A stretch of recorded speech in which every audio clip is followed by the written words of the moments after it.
আপনি কি জানেন বর্তমান সময়ে আমরা দিনে গড়ে প্রায় 2600 বার আমাদের ফোন টাচ করি। শুধু তাই নয়, রিসার্চ অনুযায়ী কোভিডের পরে একজন নর্মাল মানুষের স্ক্রিন টাইম বেড়ে দাঁড়িয়েছে ডেইলি 7 ঘন্টা।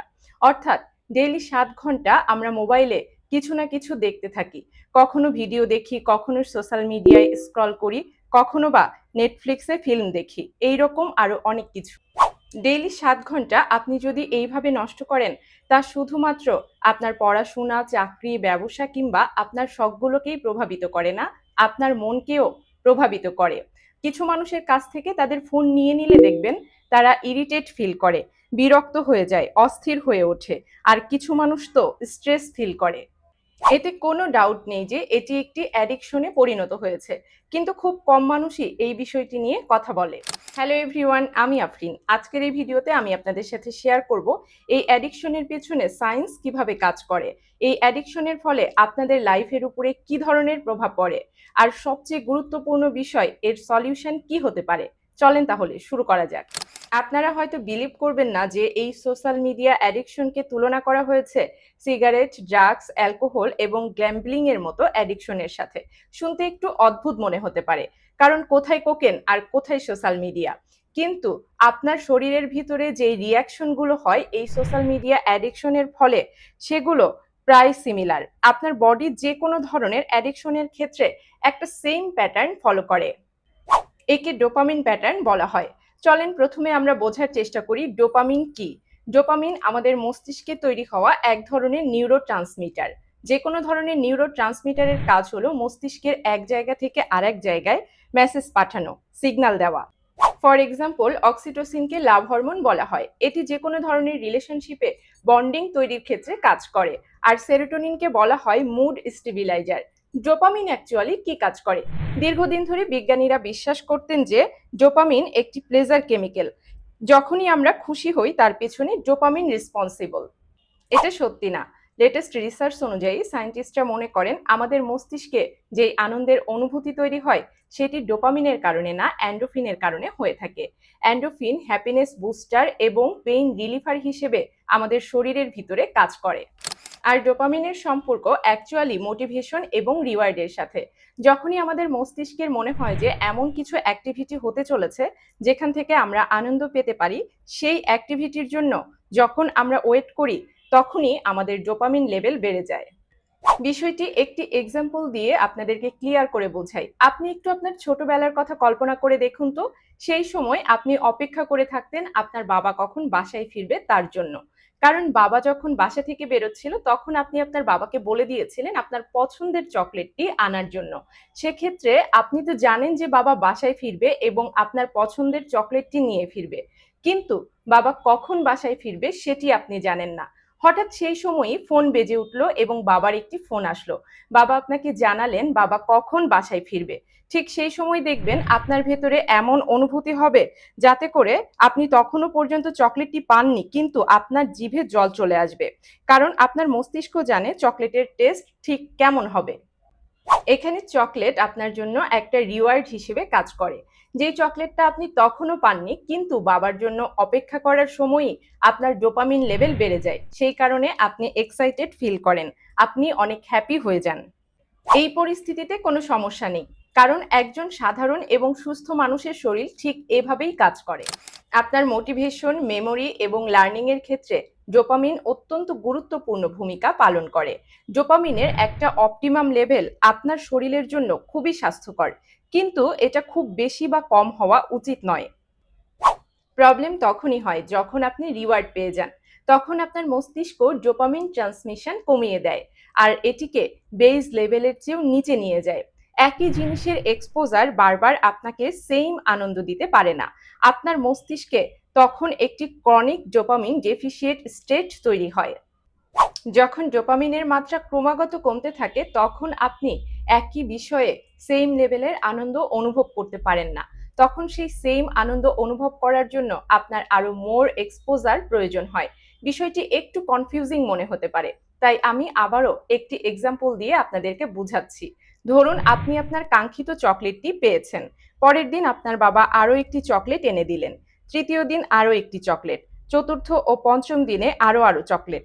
প্রতিদিন চকলেট আসছে। আর অষ্টম দিন পর্যন্ত যখন আপনার বাবার ফোন আসবে তখনও কি আপনি সেম পরিমাণে এক্সাইটেড ফিল করবেন? আপনি কি আপনার বাবার জন্য ওয়েট করার ক্ষেত্রে সেম আনন্দ পাবেন? পাবেন না। কারণ লাস্ট 7 দিন যাবৎ আপনি চকলেট পেয়ে চলেছেন। চকলেটের প্রতি আপনার ইন্টারেস্টটা সেম লেভেলে থাকবে না। এই কনসেপ্টটিকে সাইকোলজিতে বলে হিডিওনিক ট্রেডমিল। পৃথিবীতে এমন কোনো জিনিস নেই যে জিনিসটি আপনি প্রতিদিন পাচ্ছেন আর প্রতিদিনই আপনি প্রথম দিনের মতো এক্সাইটমেন্ট ফিল করবেন। ইমাজিন করুন আপনি বুয়েটে চান্স পেয়েছেন। যেদিন আপনি বুয়েটে চান্স পেয়েছেন এই খবরটি জানতে পারলেন, সেদিন হয়তোবা আপনি এক্সাইটমেন্টে নাচতে শুরু করবেন, সবাইকে ফোন দিয়ে খবরটি জানাবেন। পরের দিন সকালেও আপনি অনেক এক্সাইটেড থাকবেন, আপনার মুড অনেক ভালো থাকবে। এখন ইমাজিন করুন ঠিক 1 মাস পরেও কি আপনার মধ্যে সেম পরিমাণে এক্সাইটমেন্ট থাকবে যে আপনি বুয়েটে চান্স পেয়েছেন? 1 মাস পরেও কি আপনি খুশিতে নাচতে থাকবেন? আপনি এটা করবেন না। আর আপনি যদি এটা করেন তাহলে আপনার আশেপাশের লোকজন আপনাকে দেখে পাগল বলবে। কারণ যেই দিন আপনি চান্স পেয়েছেন এবং যেদিন আপনি রেজাল্ট পেয়েছেন সেই দিন যদি আপনি খুশিতে নাচেন তাহলে বিষয়টি নরমাল। আর 1 মাস পরেও যদি একই বিষয়ের জন্য আপনার ভিতরে সেম পরিমাণে এক্সাইটমেন্ট কাজ করে তাহলে এই বিষয়টি নরমাল না। একই বিষয় কাজ করে ঠিক বিসিএস ক্র্যাক করার ক্ষেত্রে কিংবা প্রাইম মিনিস্টার হওয়ার ক্ষেত্রে। একটা ট্রেডমিলের মতো, যেখানে একই লেভেলে এগিয়ে যেতে হয় হ্যাপিনেস পাওয়ার জন্য। বুয়েটে চান্স পাওয়ার 1 বছর পরে আপনার স্বপ্ন যদি হয় আপনি যদি এত পরিমাণে ধনী হতে পারতেন যে মাসে অন্তত একবার যে কোনো 5 স্টার রেস্টুরেন্টে খেতে পারতেন, এখন আপনি যখন প্রথম দিন কোনো একটি 5 স্টার রেস্টুরেন্টে খাবেন সেদিন আপনার বিপুল পরিমাণে এক্সাইটমেন্ট কাজ করবে। কিন্তু আপনি যদি ধনী হয়ে যান আর 5 স্টার রেস্টুরেন্টে খাওয়া আপনার রুটিনে পরিণত হয়, তখনও সেটাতে কি আপনি আর আগের মতো এক্সাইটমেন্ট ফিল করবেন? সেই এক্সাইটমেন্ট আর থাকবে না। সেম এক্সাইটমেন্ট পাওয়ার জন্য আপনাকে নতুন কিছু করতে হবে। হয় আপনাকে আরো বেশি ধনী হতে হবে অথবা নতুন কোনো শখ পূরণ করতে হবে। সেম জিনিস শুধুমাত্র লাইফে অ্যাচিভমেন্টের ক্ষেত্রেই প্রযোজ্য নয়। একইভাবে ড্রাগসের ক্ষেত্রেও এই বিষয়টি অ্যাপ্লিকেবল। একজন মানুষ যখন প্রথমবার ড্রাগস নেয় তখন ড্রাগসের সামান্য পরিমাণও তাকে অনেক এক্সাইটেড ফিল করায়। কিন্তু ধীরে ধীরে তার আরো বেশি পরিমাণে ড্রাগস কনজিউম করার প্রয়োজন পড়ে সেম লেভেলের ড্রাগসে, আর সে সেই পরিমাণে আনন্দ ফিল করতে পারে না আর ধীরে ধীরে সে অ্যাডিক্টেড হয়ে যায়। কারণ সেম কোয়ান্টিটির ড্রাগস থেকে সে যেই পরিমাণে আনন্দ পাচ্ছিল তা ধীরে ধীরে কমতে থাকে, তার ডোপামিন লেভেল ধীরে ধীরে ডাউন হতে থাকে আর সেই কারণেই তাকে অনেক বেশি ড্রাগ কনজিউম করার প্রয়োজন পড়ে। ঠিক একই বিষয় কাজ করে সোশ্যাল মিডিয়া অ্যাডিকশনের ক্ষেত্রেও। যখন আপনি আপনার ফোনে একটা নোটিফিকেশন দেখেন তখন আপনার মস্তিষ্ক একটা রিওয়ার্ড এক্সপেক্ট করে। আপনি যখন একটা পোস্ট করেন সেই পোস্টে আপনি লাইক পাচ্ছেন, কমেন্টস পাচ্ছেন, লোকজন আপনাকে টেক্সট করছে, এই বিষয়গুলো থেকে আপনার মস্তিষ্ক ইনস্ট্যান্ট একটা রিওয়ার্ড পেয়ে যায় আর আপনার মস্তিষ্ক তার মেমোরিতে লিখে ফেলে এই বিষয় থেকে সে আনন্দ পাচ্ছে এবং সেই এই বিষয়টি নেক্সট টাইম আবারও করবে। কিন্তু ধীরে ধীরে সেই এক্সাইটমেন্ট কমতে থাকে। মাত্র 100টা লাইক, মাত্র 20টা কমেন্ট, মাত্র 2টা মেসেজ আর 10টা ফ্রেন্ড রিকোয়েস্ট যথেষ্ট নয়। আমার আরো চাই। আর ধীরে ধীরে আপনি সোশ্যাল মিডিয়ার প্রতি অ্যাডিক্টেড হতে শুরু করেন। এখন হয়তো আপনার মনে একটি প্রশ্ন আসছে, এতক্ষণ আমি যেই বিষয়গুলোর এক্সাম্পল দিলাম এগুলোর নিউরোলজিক্যাল প্যাটার্ন মোটামুটি সেম, তাহলে আমরা সব বিষয়ের প্রতি কেন অ্যাডিক্টেড হই না? বুয়েটে ক্র্যাক করার ক্ষেত্রে আমরা কেন অ্যাডিক্টেড হই না? টাকা ইনকামের ক্ষেত্রে আমরা কেন অ্যাডিক্টেড হই না? আমরা স্রেফ কেন সোশ্যাল মিডিয়া, ড্রাগস, কোকেনের প্রতি অ্যাডিক্টেড হই? এখানে মেইনলি 2টা বিষয় কাজ করে। প্রথমটি হলো সহজলভ্যতা আর দ্বিতীয়টি হলো স্পিডি রিওয়ার্ড। এখানে আপনি যেই জিনিসটা পাচ্ছেন সেই জিনিসটা আপনার কাছে কতখানি ইজিলি অ্যাক্সেসেবল আর কতটা দ্রুত আপনি এগুলো থেকে রিওয়ার্ড পাচ্ছেন, এই 2টা রিস্ক ফ্যাক্টর এখানে সবচেয়ে বেশি গুরুত্বপূর্ণ ভূমিকা পালন করে যে কোনো জিনিসের প্রতি অ্যাডিক্টেড হওয়ার ক্ষেত্রে। চকলেটও যদি আপনি জলদি জলদি অনেক বেশি পরিমাণে পেতে থাকেন তাহলে কিন্তু আপনি চকলেটের প্রতিও অ্যাডিক্টেড হতে পারেন, কারণ সুগার অ্যাডিকশন একটি রিয়েল ফ্যাক্ট। কিন্তু আপনি বুয়েট ক্র্যাক করার ক্ষেত্রে অ্যাডিক্টেড হবেন না, কারণ বুয়েট ক্র্যাক করতে গেলে আপনি কোনো স্পিডি রিওয়ার্ড এখান থেকে পাবেন না। আপনাকে কয়েক বছর ধরে পরিশ্রম করে যেতে হবে, তারপরেই আপনি সেই রিওয়ার্ডটি পাবেন। টাকা ইনকামের প্রতিও আপনি অ্যাডিক্টেড হবেন। যদি সেটি ইনকাম করা আপনার জন্য ইজিলি অ্যাক্সেসেবল হয় এবং আপনি জলদি জলদি এখান থেকে রিওয়ার্ডও পেয়ে যান। ঠিক এই বিষয়টি ঘটে গাম্বলিং অ্যাডিকশনের ক্ষেত্রে। যারা ক্যাসিনোতে তাদের অর্থ অপচয় করে তাদের জন্য এটা ইজি অফ অ্যাক্সেস। তারা মনে করে ক্যাসিনো মেশিনে গিয়ে তারা খুব জলদি জলদি এখান থেকে টাকা ইনকাম করতে পারবে আর খুব স্পিডি একটা রিওয়ার্ডও পেয়ে যাবে। ঠিক এই কারণেই গ্যাম্বলিংয়ে অ্যাডিক্টেড হওয়া খুব সহজ একটি বিষয়। কিন্তু এই একই টাকা যদি আপনি আপনার চাকরি কিংবা ব্যবসা থেকে ইনকাম করতে চান তাহলে সেখানে আপনি কোনো ইজিলি রিওয়ার্ড পাবেন না। মেইনলি এইটা ইম্পসিবল, কারণ সেইখানে কোনো স্পিডি রিওয়ার্ড পাওয়া যায় না। এবারে এই বিষয়গুলোকে সোশ্যাল মিডিয়ার পার্সপেক্টিভ থেকে দেখা যাক। সোশ্যাল মিডিয়া আর ফোন আমাদের জন্য খুবই ইজি অফ অ্যাক্সেস একটি জিনিস। ফেসবুক, ইনস্টাগ্রাম, ইউটিউব, টিকটক যাই ওপেন করতে চান না কেন সেটির জন্য আপনি মাত্র আপনার ফোনটি উঠাবেন, একটি ট্যাপ করবেন আর এক ট্যাপেই সবগুলো অ্যাপ খুলে যাবে। দ্বিতীয়ত, স্পিডি রিওয়ার্ডও আপনারা পেয়ে যান, কারণ আপনার পোস্ট থেকে আপনি লাইক পাচ্ছেন, কমেন্টস পাচ্ছেন, লোকজন মেসেজ করছে আপনাকে। একই সাথে আপনি সোশ্যাল মিডিয়ায় যেই ভিডিওগুলো দেখছেন, যেই এন্টারটেইনমেন্টগুলো আপনারা দেখছেন, বিশেষ করে কমেডি ভিডিও দেখে যেই আনন্দ আপনি পাচ্ছেন সেগুলো আপনার জন্য ইনস্ট্যান্ট রিওয়ার্ড। টিকটক যেই অ্যাপটি রয়েছে সেটি আরও বেশি পরিমাণে ইজিলি অ্যাক্সেসেবল অন্য যে কোনো সোশ্যাল মিডিয়া অ্যাপের তুলনায়, কারণ এই অ্যাপটিতে আপনার কোনো ধরনের সার্চ করার প্রয়োজন পড়ে না, ভিডিও সুইচ করারও প্রয়োজন পড়ে না। প্রত্যেক 20 থেকে 30 সেকেন্ড পর পর এটিতে অটোমেটিক্যালি ভিডিও সুইপ হতে থাকে এবং 20 থেকে 30 সেকেন্ড পর পরই আপনি আপনার জন্য রিওয়ার্ড পেয়ে যাচ্ছেন। সেক্ষেত্রে টিকটক অ্যাপটি অন্য যে কোনো সোশ্যাল মিডিয়া অ্যাপের তুলনায় অনেক বেশি অ্যাডিক্টেড। ইউটিউবে এসে ইজি অফ অ্যাক্সেস একটু থেমে যায়, কারণ এখানে ভিডিও সার্চ করতে হয় আর যে কোনো ভিডিও দেখার জন্য সেইটাতে ট্যাপ করতে হয়।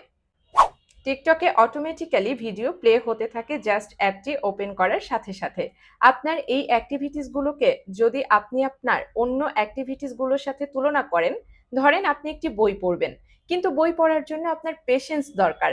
আর যতক্ষণ পর্যন্ত না আপনি বইয়ের একটি পার্ট শেষ করছেন ততক্ষণ পর্যন্ত এখান থেকে আপনি কোনো রিওয়ার্ড পাবেন না, এতে অনেক বেশি সময় লাগে। যদি আপনি বাইরে খেলতে যেতে চান আপনাকে টি শার্ট পরতে হবে, শর্টস পরতে হবে, জুতা পরতে হবে, আবার হেঁটে হেঁটে বাইরে যেতে হবে। আপনার এখানে ফিজিক্যাল এক্সারসাইজ হবে, এতে ইজি অফ অ্যাক্সেস কমে যাবে। যদি আপনি আপনার ফ্রেন্ডদের সাথে মিট করতে চান সেক্ষেত্রে তাদেরকে ফোন দিতে হবে, তাদের সাথে প্ল্যান করতে হবে, ড্রেস পরতে হবে, রেডি হতে হবে, তারপরে বাইরে গিয়ে তাদের সাথে মিট করতে হবে। এখানে ইজি অফ অ্যাক্সেস আরও কমে যাবে। সবচেয়ে ডেঞ্জারাস আর বিপজ্জনক জিনিসটা কি জানেন? যে কোনো সোশ্যাল মিডিয়া কোম্পানি তাদের অ্যাপগুলোকে এমনভাবে ডিজাইন করেছে যাতে সাইকোলজিক্যালি লোকজন এইসব জিনিসের প্রতি সবচেয়ে বেশি অ্যাট্রাক্টেড হয়।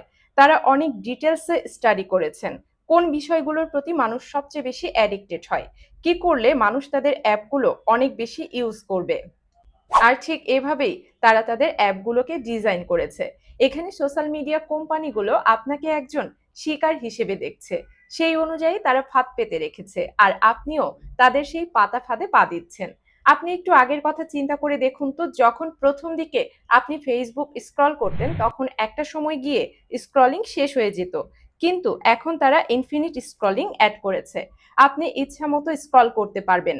ফেসবুক আপনাকে ইন্টারেস্টিং কিছু না কিছু দেখাতেই থাকবে, কারণ তাদের মেইন উদ্দেশ্য আপনি এখানে যত বেশি সময় এক্সপেন্ড করবেন তাদের ততই লাভ হবে।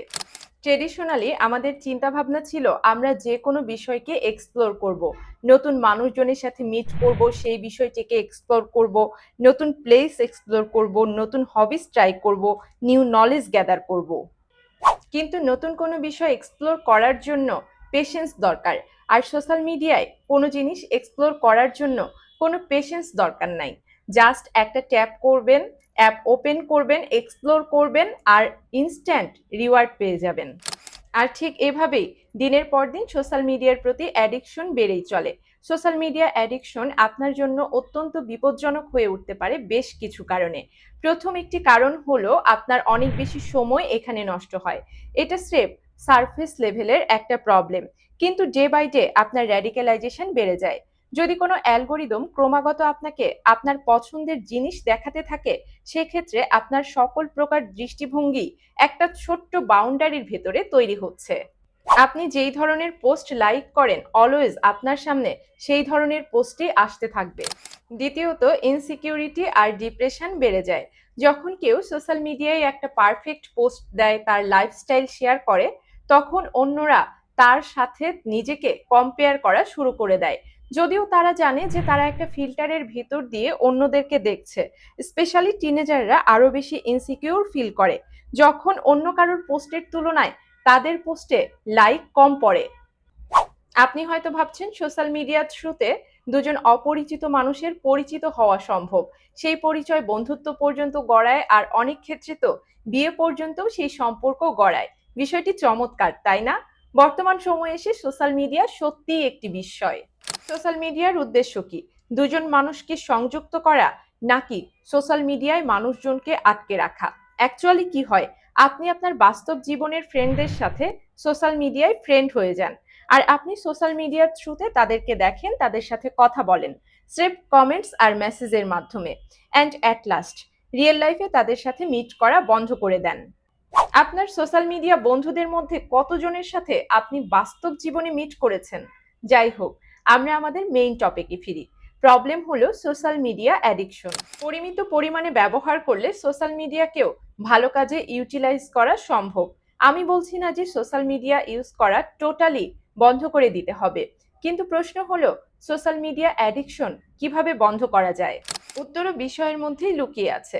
ইজি অফ এক্সেস আর স্পিডি রিওয়ার্ড। আপনি যদি যে কোনো ধরনের অ্যাডিকশন বন্ধ করতে চান, তাহলে সর্বপ্রথম এটির ইজি অফ এক্সেস আর স্পিডি রিওয়ার্ড পাওয়া আপনাকে বন্ধ করতে হবে।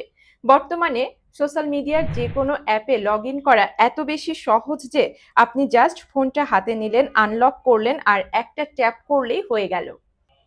কিন্তু এটা যদি এতটা সহজ না হতো, তাহলে কি আপনি এত বেশি সোশ্যাল মিডিয়া ইউজ করতেন?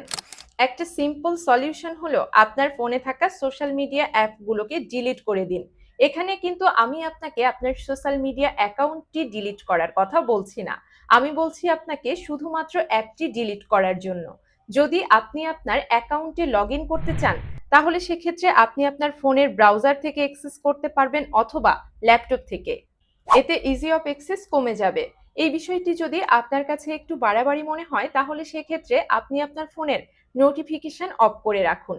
এতে করে আপনার মস্তিষ্ক কয়েক মিনিট পর পরে কিংবা কয়েক ঘন্টা পর পরে কোনো রিওয়ার্ড এক্সপেক্ট করবে না। আপনি অ্যাপস তখনই খুলবেন যখন আপনি নিজে অ্যাপসটি খুলতে চাইবেন। অ্যাকচুয়ালি সলিউশন ডিপেন্ড করে আপনার অ্যাডিকশন লেভেলের উপরে। আপনার অ্যাডিকশন লেভেল যদি খুব বেশি না হয়, তাহলে সেক্ষেত্রে আপনি শুধুমাত্র নোটিফিকেশন অফ করে রাখতে পারেন। আর আপনার যদি মনে হয় আপনার অ্যাডিকশন লেভেল বেশি, সেক্ষেত্রে আপনি আপনার অ্যাপসগুলোকে ডিলিট করে দিতে পারেন। আর আপনার যদি মনে হয় আপনার অ্যাডিকশন লেভেল আরও বেশি, তাহলে সেক্ষেত্রে আপনি একটি প্রাইভেট ব্রাউজার ইউজ করতে পারেন। প্রাইভেট ব্রাউজার থেকে আপনার অ্যাকাউন্টটিতে লগ ইন করতে পারেন। সেই প্রাইভেট ব্রাউজারে আপনি একটি বিশাল পাসওয়ার্ড সেট করতে পারেন, যাতে প্রতিবার লগ ইন করার সময় সেই লম্বা পাসওয়ার্ড দিয়ে তারপরেই আপনি সোশ্যাল মিডিয়ায় লগ ইন করতে পারেন। একটা সিম্পল বিষয় হলো, যত কঠিন হয়ে উঠবে সোশ্যাল মিডিয়ায় অ্যাক্সেস করা, ততই আপনার অ্যাডিকশন লেভেল কমে যাবে। ঠিক একই বিষয় আপনার ফোনের ক্ষেত্রেও প্রযোজ্য। আপনি কি জানেন যে আমার ফোনে কোনো সাউন্ড অন থাকে না? কারণ কোনো একটা নোটিফিকেশন আসলে যাতে সেটাতে সাউন্ড না হয় আর আমি ডিস্ট্রাক্টেড হয়ে যাতে ফোন দেখা শুরু না করি। গড়ে একজন ব্যক্তি একদিনে 110 বার তার ফোন আনলক করে। যেহেতু আমি 110 বার ফোন আনলক করবই, তাহলে তখনই নোটিফিকেশন চেক করব। এই সেম লজিকই যে কোনো ধরনের অ্যাডিকশন নিয়ন্ত্রণের ক্ষেত্রে ব্যবহার করা যেতে পারে। যখন আপনি যে কোনো ধরনের অ্যাডিকশন থেকে সরে আসতে পারবেন, তখনই আপনি লাইফের আসল হ্যাপিনেস এক্সপ্লোর করতে পারবেন। তাই আজকে থেকেই যে কোনো ধরনের অ্যাডিকশনকে না বলুন। ভালো থাকুন, দেখা হচ্ছে নেক্সট ভিডিওতে।